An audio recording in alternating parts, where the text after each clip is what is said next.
Thanks, Boomer. Appreciate that initial description of what's going on. And our technical guys have just advised us that Richard Phillips, one of the family of the crew of LW 682, has just joined us. Unfortunately, he's way up north in Canada, and all we can have is a video. But Richard Phillips, welcome, buddy, and good to hear from you. Thanks very much, Carl, for that introduction. Yeah. Now, Richard, Boomer and I were just getting into the description of the ceremonies.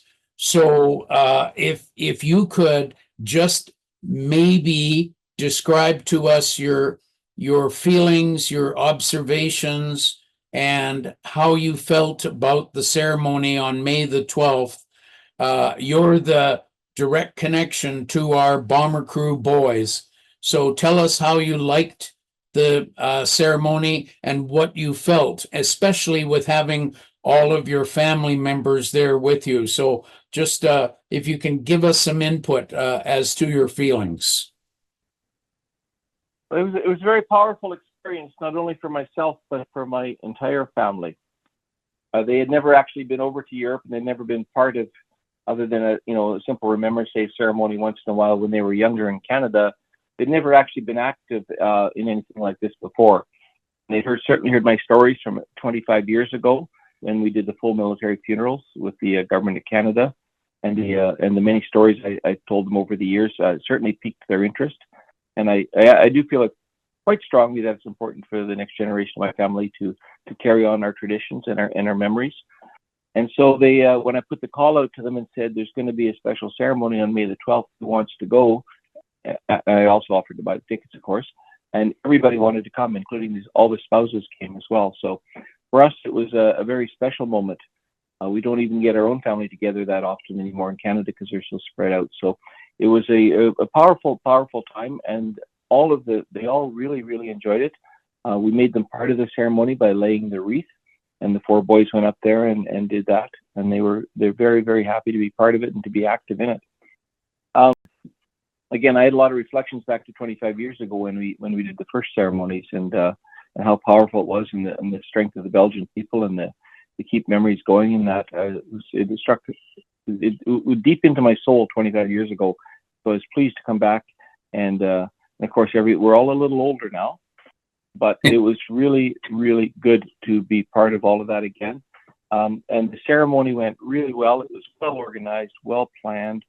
I thought the mayor herself and Stefan, everybody spoke very, very well, and the hospitality around it was also really, really enjoyable. The night before at the bar, and we got to meet people informally, and then when we had the afternoon after the ceremony, we had tours of the museum, and the supper that evening. And at the supper that evening, I think Stefan had encouraged me to make sure we split my boys up so they all sit at a separate table.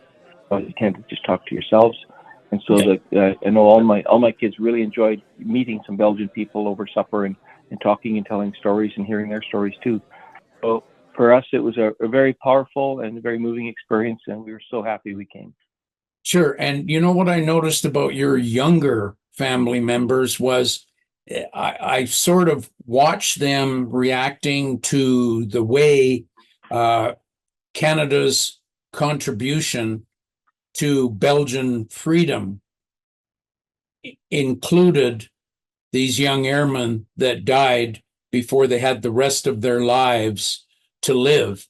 And I think they have a better perspective now of how highly regarded the Canadian contribution was in Belgium. And you said 25 years ago. Yes, it's a long time ago.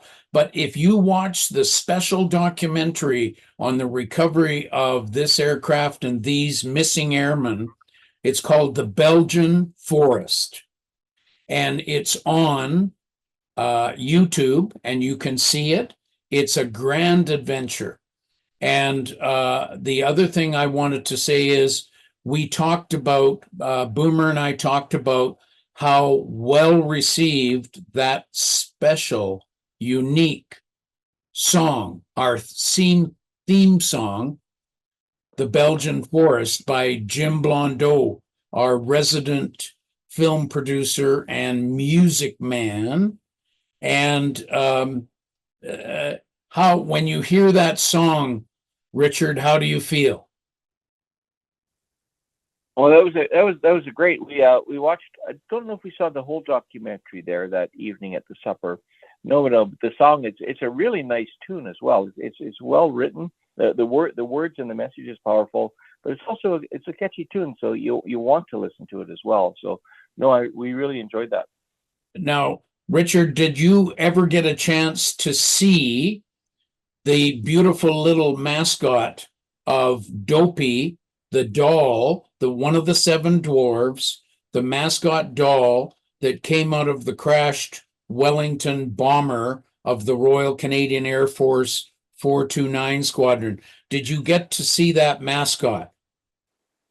I would say that on behalf of my entire family, my four boys and their spouses, my wife and I, we were so, so impressed by the work and the commitment of the Wings of Memory team. It was just an amazing experience overall for all of us, both physically and emotionally, especially. And we owe a huge debt of gratitude. I know they owe the debt of gratitude for the people that came in and freed their country, but I think we also owe a big debt of gratitude to the people like Wings of Memory and Boomer and Stefan and the others, because they're keeping the memories alive for people, and that is so important for all of us, not just themselves and their families, but for the rest of us as well. It's important that we know there's people over there that care and are keeping memories alive, and the spirit in which they do it. It's just so impressive. I don't have enough words to describe how pleased I was with Wings of Memory.